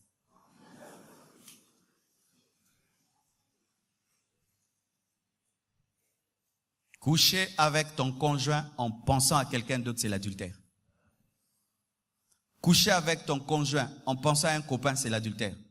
Coucher avec ton conjoint en pensant à un film pornographique, c'est l'adultère. Ce n'est pas parce que tu le fais avec, mais ta pensée, si elle n'est pas là, c'est le péché.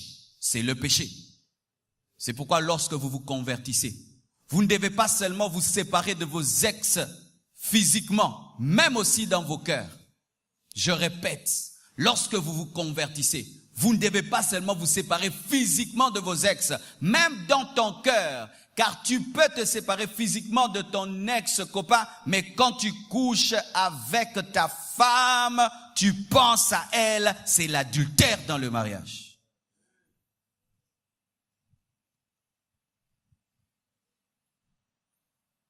Alléluia. La nécrophilie est un péché. Ça, j'en parle seulement pour raison de connaissance générale, mais je suppose que personne ne le fait. Mais on ne sait jamais dans les églises, car il y a toutes sortes de personnes qui viennent. Et pour ceux qui nous suivent aussi à l'internet, il y a des personnes qui couchent avec les morts. Cela est souvent pratiqué dans l'occultisme. Ils vont vraiment dans les morgues, payent de l'argent et récupèrent les morts. Même certains qui travaillent dans les morgues, certains médecins, couchent avec les mortes. Elle vient de mourir là, il en profite. Oui, je vous assure. Mais souvent, c'est réclamé par le monde des ténèbres. Lorsque quelqu'un va acquérir une grande puissance, on lui dit tu dois coucher avec un mort. Et ils vont le faire pour avoir le pouvoir. Satan est méchant. Satan est méchant. Méchant.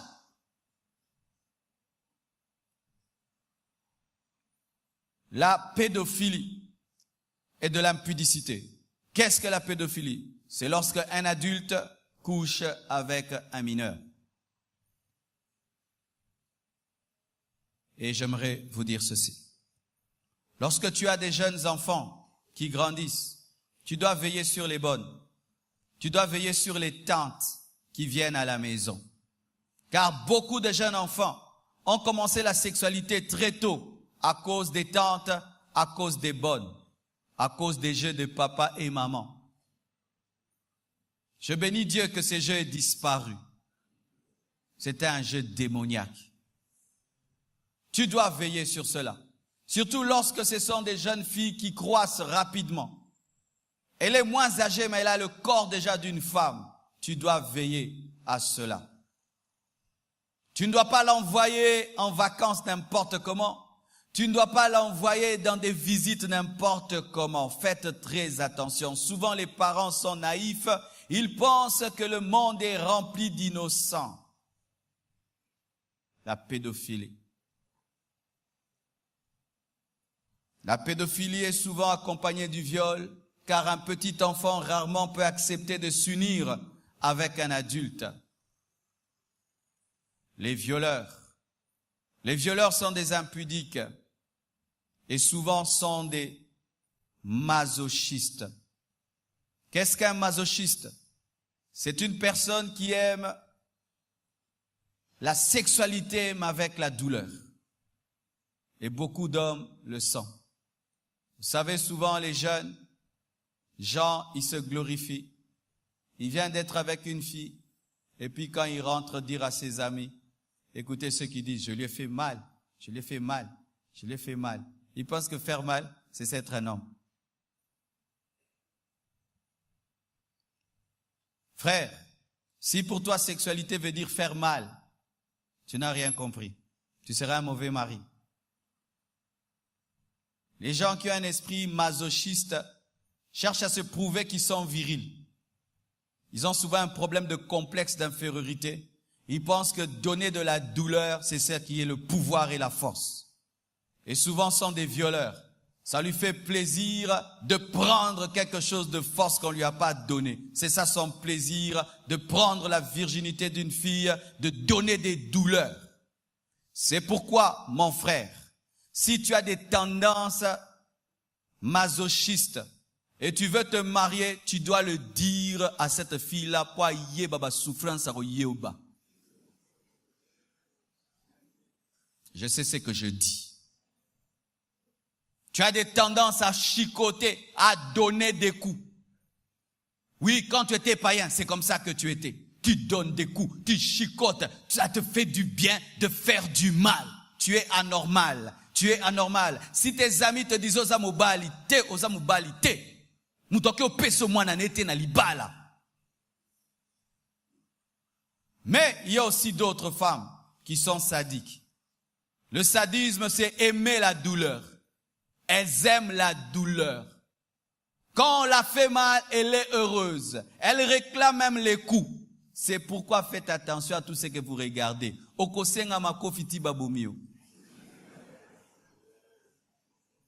Oui, beaucoup d'Africaines meurent. Oui, beaucoup d'Africaines meurent. Beaucoup de prostituées meurent, si vous ne le savez pas, à cause de l'esprit de sadisme et des masochistes. Il te prend, il t'amène, il te fait tellement de mal et puis tu meurs et puis il te jette. Elle a disparu. Pourquoi? Des perversions. Des hommes qui sont tellement dysfonctionnels que eux, ils aiment la douleur. La douleur. Pour eux, sexualité, il faut toujours accompagner de douleur. Soit on lui fait mal, soit il fait le mal. Wanda Yoki, bien. Aux maladies. Et si vous avez de telles tendances et vous êtes là, dans le mariage, c'est ça que tu es. Il faut le dire, moninga akima. Akima. Akima. Oile ngondo, betanga. Ngefuba betanga. Yango bino bosala wa fiançailles ya 6 jours. 6 jours. Yo yebie. Aosengo biloko moko omitu neza nini.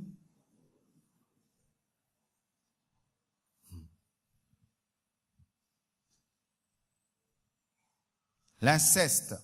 L'inceste, c'est de l'impudicité. C'est une union entre deux personnes qui ont le même sang ou des personnes parentées. Même si cela est permis dans certaines tribus, qu'on appelle quoi? Kichuiri. Kichuidi. C'est de l'inceste et c'est de l'impudicité. Si un jour dans ta famille, on te dit que tu dois épouser quelqu'un de ta famille, tu es chrétien, tu dois refuser.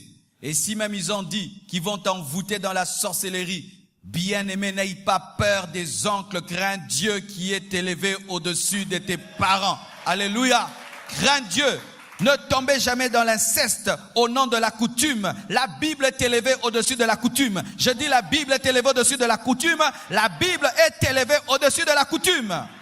Et si aussi vous voulez vaincre l'inceste, évitez la promiscuité dans vos maisons. Qu'est-ce que je veux dire? Une maison qui a 3 pièces, mais vous êtes à 20 dans une même maison. Des gens qui dorment dans le salon, on s'est sauté.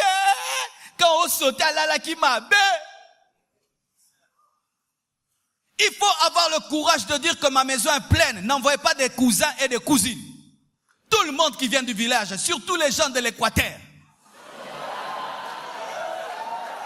Mais oui, les gens de l'Équateur, tout le monde qui vient du village, atterrit chez vous, atterrit chez vous, atterrit chez vous. Celui-ci a un bébé, l'autre a un bébé, le salon devient la chambre, il y a 10 personnes dans une chambre. Lorsque tu veux une toute maison, petite maison, mais ceux qui t'ont bimi, c'est au sans abatou, aussi laté, mais ndakumuke. Et dans de telles maisons, il y a souvent de l'inceste, Vous êtes à 30 dans une maison, mais il y aura toujours des accidents dans les douches, vrai ou faux? Il doit y avoir des accidents dans les douches. Il y aura toujours des problèmes. Et quand il y a des jeunes enfants qui sont voyeurs, ceux qui se réveillent la nuit avec des esprits de démons pour vérifier, c'est là qu'il y a de l'inceste dans les maisons. Et comment tu vas contrôler une maison de 30 personnes? De 30 personnes. Tu sauras ce qui se passe dans telle douche, ce qui se passe dans telle chambre. Beaucoup d'incestes se sont passés dans des maisons suroccupées. C'est pourquoi je hais la pauvreté. Je suis prédicateur de la sainteté, mais je hais la pauvreté. Parce que la pauvreté facilite l'inceste. Et vous savez souvent en matière d'inceste, qu'est-ce qui se passe? Une fille peut avoir eu des relations avec un oncle, avec un cousin. Elle ne le dit pas parce qu'elle a peur de détruire la famille. Elle le cache. Mais cet oncle vient tous les jours, il vient tous les jours, il vient tous les jours, mais elle ne peut pas dire, parce que si elle dit que l'oncle qui nous a reçus chez lui couche avec moi, on va vous chasser de la maison, alors Andimi passe. Beaucoup de filles gardent des secrets, beaucoup gardent des secrets pour préserver la famille. Préserver la famille. L'oncle qui paye les études, avant de payer les études, demande des choses. Mais c'est cet oncle qui a donné le travail à papa, c'est cet oncle qui a aidé maman.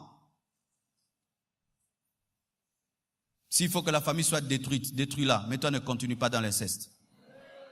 Alléluia. Il faut dénoncer une telle personne. Il faut dénoncer une telle personne. Parce que ce qu'elle fait avec toi, il va le faire aussi, elle va le faire avec une autre personne. Et toi, rien que pour protéger l'unité de la famille, tu deviens le sacrifice. L'inceste vient lorsque les parents n'ont pas de limite. Les enfants grandissent, mais vous êtes toujours en petite culotte avec les enfants. Les enfants en petite culotte, tout le monde est en petite culotte. Et Kimundele. Ta fille a déjà grandi, tu la portes au genou. Non, non. Quand Choukrani grandit, je la porte plus au genou. C'est une grande femme. Ah oui, je la porte plus au genou. C'est une grande femme.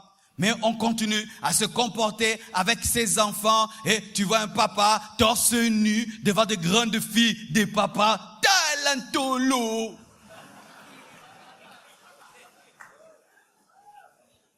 Des jeunes filles qui portent des mini. Elle a déjà un corps de femme, des mini devant leurs grands frères, devant leurs grands frères, devant leurs cousins, les cousines. Mais elle s'habille mal. Tu penses que parce que ce sont ton cousin qui n'a pas l'esprit d'un homme? Tu penses que parce que c'est ton cousin qui te voit pas en femme? Si tu pouvais savoir les pensées qu'il a, le cousin là. Si tu pouvais connaître les pensées. Azaka cousin. Frères, sœurs, ayez le courage de dire, il n'y a pas de place à la maison. Alléluia. Quand tu as des jeunes filles qui grandissent et des jeunes garçons, non, il n'y a pas de place. Préserve tes enfants. Beaucoup d'enfants ont connu la sexualité à la maison par les visiteurs.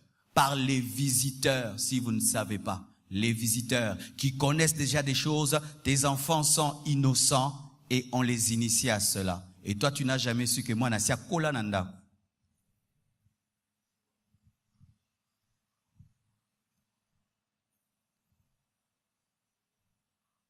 L'homosexualité et de l'impudicité.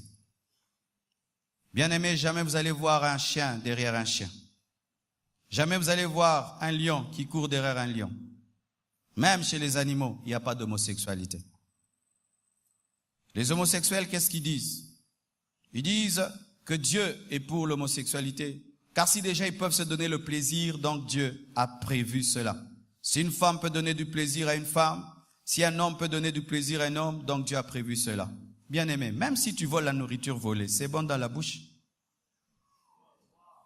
Si tu voles le sucre, ça sera le sucre dans la bouche, mais tu as volé.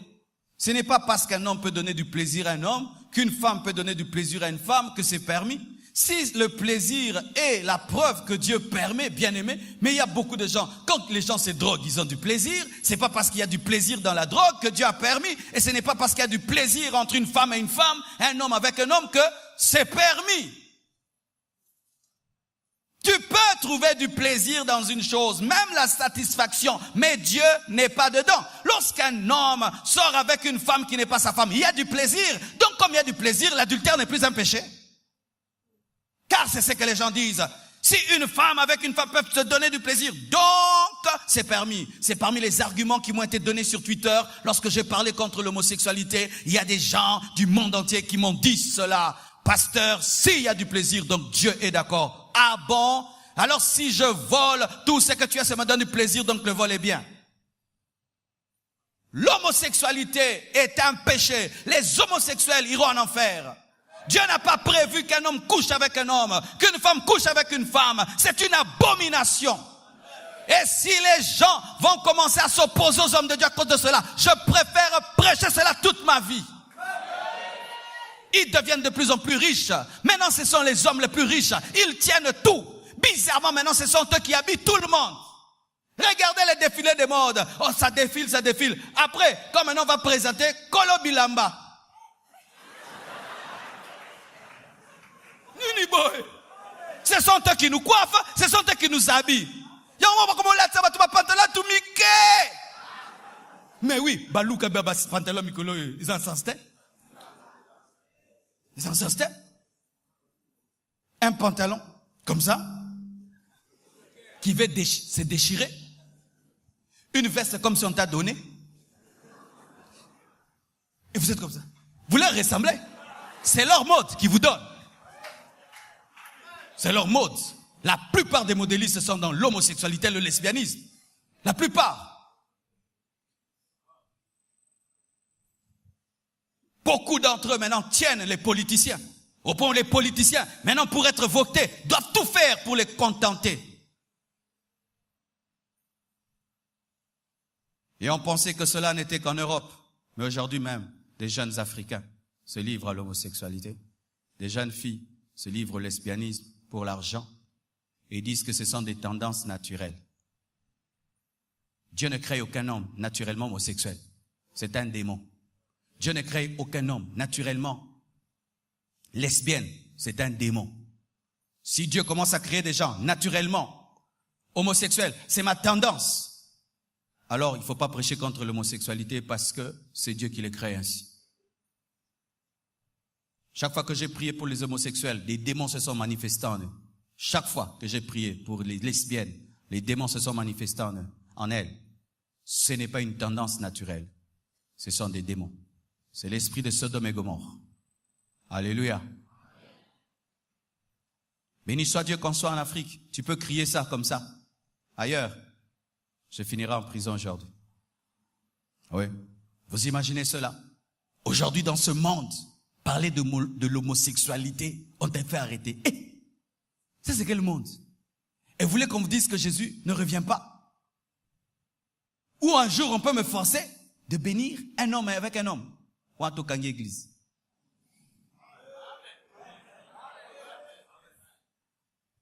Avec la théorie du genre.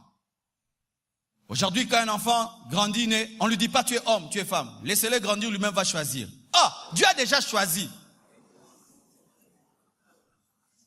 Théorie du genre. Et ça, je ne savais pas. Si vous allez dans vos smileys, vous connaissez les smileys?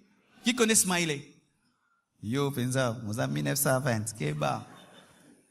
Les smileys, ce sont les petits trucs que nous ajoutons sur WhatsApp, des choses qui rient, hein, les petites images hein, que nous ajoutons aux SMS.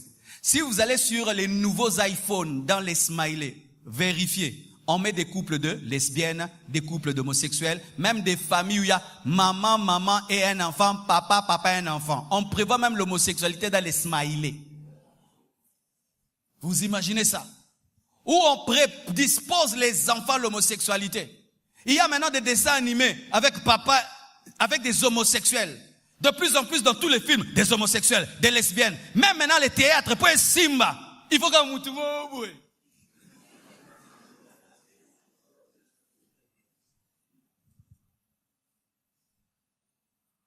C'est vrai, il faut avoir compassion d'eux. Mais il faut dire que ce qu'ils font est mal. C'est le péché. C'est le péché.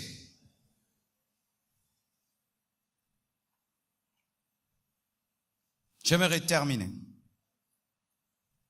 en disant ceci, mes frères et sœurs, que l'impudicité, c'est aussi dans l'impudeur, dans les vêtements et dans le langage. Amen. S'habiller et montrer son corps, c'est l'impudicité. L'impudicité, ce n'est pas seulement s'unir, c'est aussi dans le vêtement. Car lorsque un homme s'habille, une femme s'habille, c'est pour couvrir. Mais quand tout le corps est dehors, et aujourd'hui la technique, c'est couvrir et montrer. La technique. La robe, elle est longue, jusqu'ici. Elle est jusqu'ici. Mais, c'est comme si on a mis seulement la peinture jusqu'ici. Les femmes n'aiment plus ceux qui cachent leur corps. De sorte même que le jour du mariage, nous, l'église, nous avons prévu des cache-cœurs. So lati mabeto, lati so bien. Un habit, pour qu'il soit beau, il doit montrer une partie du corps. Il doit mouler la taille. C'est de l'impudicité. Mes sœurs, à moins que vous soyez des sorcières, mais quand tu t'habilles, tu sais que tu as un corps. Et quand tu sors, les hommes, pendant que yozotan no liboso, mibali kune, est-ce que marambo sabaron? T'es tout le banan nous sincèrement. Yozotan molozo kende, makamosko zo sansima kuna, yo yebi. Siko batuba utubela kaka nzambe limisanga. Nzambe limisanga. Siko pona yo batuba zo tubela. Yaonde sengo na ozandoki. Donc olati pantalon wana, otali pe, efandi pensa. Robo no ebike oyo pense zo boma, yaonde kolata. Okende, baba ka ba take it, opesa ma ba take it. Et sengo no ozandoki.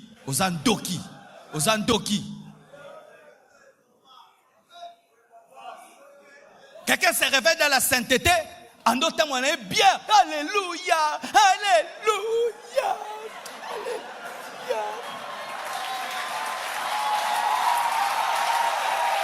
Oui, c'est ce que vous faites. Vous êtes des instruments du diable quand vous vous habillez mal. Oui. Oh, je suis à la mode. Quelle mode? Une mode démoniaque, satanique, qui dérange les gens. Mais où vous choisissez, vous êtes des païennes ou des chrétiennes? Dites-nous, vous êtes qui? Oh non, je me suis habillé. Mais tu t'es habillé, mais tu n'es pas dans ta chambre. Tu es sorti sur la route, tu es venu à l'église. Béni soit Dieu qu'on ait arrêté de mettre les paniers devant qu'on prêche. Combien de fois vous avez distrait les gens?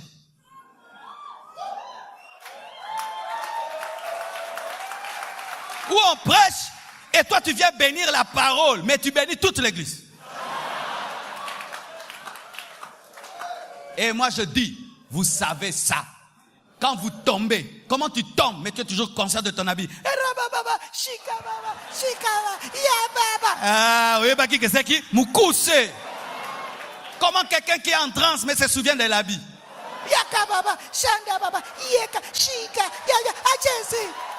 Théâtre. Baluka mobali bongo te. Bizarre l'inde ko peso mobile. Donne-moi la main, je suis à la fin du message. Rien qu'à te voir comment tu es habillé, on sait ce que tu es venu faire à l'église. On sait que tu n'es pas venu prier. Tu es venu chercher un homme. Tu es venu te faire voir. On peut comprendre, c'est la première fois que tu viens à l'église, tu es une païenne, tu ne connais pas encore les choses de Dieu. 2 mois, 3 ans, une année.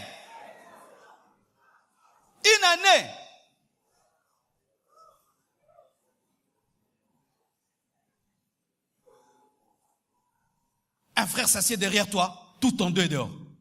Tu veux maintenant comment il va voir les versets.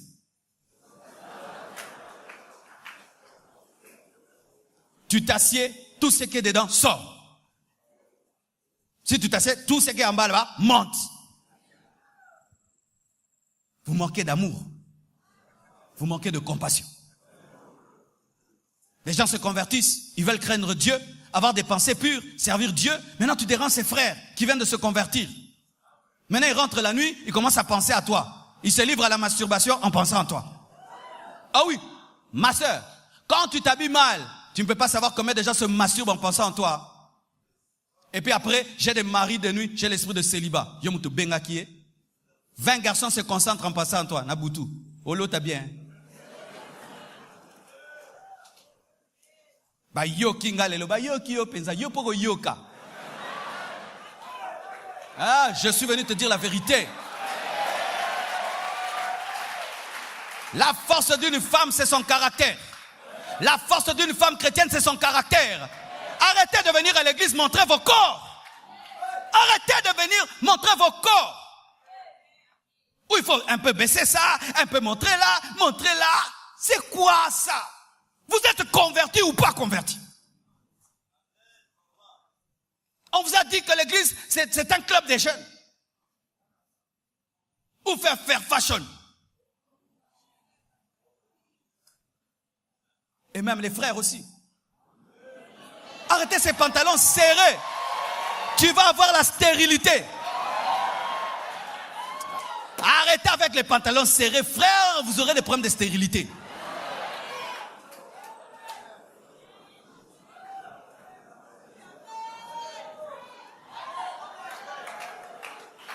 Tu t'habilles, on voit tout. Mais tu es un homme. Oui, les hommes aussi vous habillez maintenant de manière impudique. De manière impudique. On ne veut plus des pantalons normaux. Il faut qu'ils soient serrés. C'est comme un colopé miquieux. Comme un licky. Tout le monde veut être sexy. Que ce soit les hommes, que ce soit les femmes, tout le monde veut être sexy. Mais rebababa, shakababa, yekababa, shotobobo. L'impudicité aujourd'hui.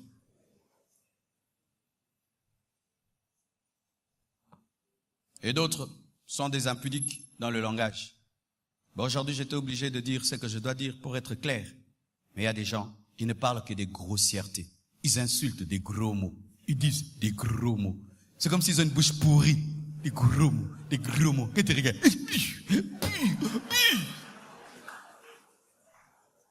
Ils parlent tout. Sale, sale. Toujours en Équateur aussi. Est-ce que j'ai menti? Je n'ai rien contre vous, mais quand même. Vous dites que des gros mots, des gros mots. Une fois, je suis allé à un deuil dernièrement. Elles sont en train de pleurer leur fille. Mais c'est qu'elles ont dit en pleurant la fille. Non. Je regarde la maman et ce qui sort de sa bouche. Je dis, comment une maman peut dire ça? Elle le dit calmement. Tu sens qu'elle a l'habitude de le dire. L'impudeur dans le langage, c'est aussi de l'impudicité. Frères, sœurs, si tu t'es retrouvé dans ce que je t'ai dit, c'est pas seulement pour que tu saches, mais pour que tu saches que tu es en danger. Car sans la sanctification, personne ne verra Dieu. Et toi qui as lutté, car l'Esprit me le dit, toi qui luttes, voici le secret. Dieu ne peut jamais te séparer de quelque chose que tu aimes. Dieu ne peut pas te séparer de quelque chose que tu aimes. Il ne peut te séparer d'une chose que tu es. Et je prie que Dieu, par le Saint-Esprit, te donne l'horreur du mal, l'horreur du péché. Et que tu l'invites réellement dans ta vie pour qu'il te libère de ce que tu es. Et vous qui êtes chrétiens, le secret, pour vaincre ces choses, tous les jours de votre vie, renouvelez votre engagement de vivre avec Jésus. Tu vois, quand tu te convertis, les débuts, comment tu es zélé et consacré. Tous les jours de ta vie, renouvelle ça. Tu seras toujours zélé et consacré. Que Dieu vous bénisse abondamment.